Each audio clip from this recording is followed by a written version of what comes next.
Ankleshwar hybrid ગાંજાના રેકેટમાં પોલીસની મોટી કાર્યવાહી. સુરતથી વધુ એક આરોપી ઝડપાયો.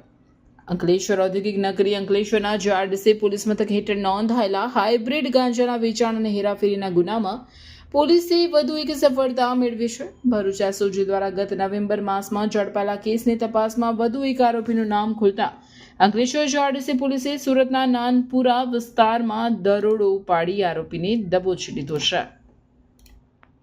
આ સમગ્ર કેસની વિગત એવી છે કે ગત 5મી નવેમ્બરના રોજ ભરૂચ સ્પેશિયલ ઓપરેશન ગ્રુપને મળેલી બાતમીના આધારે અંકલેશ્વરની રાજપીપળા ચોકડી પાસે આવેલા અંબે ટ્રેડ સેન્ટર શોપિંગ કોમ્પ્લેક્સમાં વોચ ગોઠવવામાં આવી હતી.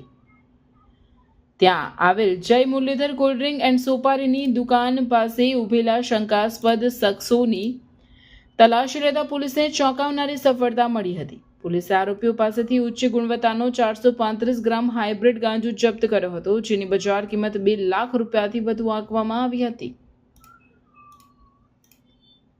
પોલીસે અગાઉ આ કેસમાં મીરાનગરમાં રહેતા આકાશ શ્રીરામ યાદવ અને વિવેક ચૌહાણ સહિત અન્ય 5 સાગરીતોની ધરપકડ કરી હતી. પકડાયેલા આરોપીઓની આકરી પૂછપરછમાં આ નશીલા પદાર્થના તાર સુરત શહેર સાથે જોડાયેલા હોવાની કડી મળી હતી, જેના આધારે અંકલેશ્વર જીઆરડીસી પોલીસે ટેકનિકલ સર્વેલન્સ અને હ્યુમન ઇન્ટેલિજન્સનો ઉપયોગ કરી તપાસ લંબાવી હતી. પોલીસને માહિતી મળી હતી કે આ ગુનામાં સંડોવાયેલ વધુ એક આરોપી મંથન સંજીવ ચૌહાણ સુરતના નાનપુરા વિસ્તારના સુધાર મહોલ્લામાં છુપાયેલો છે, જેના પગલે પોલીસે તાત્કાલિક ટીમ બનાવી સુરત ખાતેથી મંથન ચૌહાણને ઝડપી પાડ્યો. આ કેસમાં અત્યાર સુધીમાં કુલ 6 આરોપીઓ પોલીસ કબજામાં આવી ચૂક્યા છે.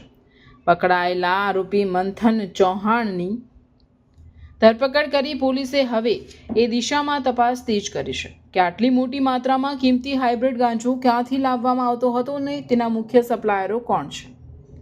પોલીસને આશંકા છે કે આગામી દિવસોમાં આ રેકેટમાં વધુ મોટા નામો અને નેટવર્કનો પર્દાફાશ થઈ શકે છે. હાલમાં જીઆરડીસી પોલીસે આરોપીના રિમાન્ડ મેળવી વધુ તપાસ હાથ ધરી છે.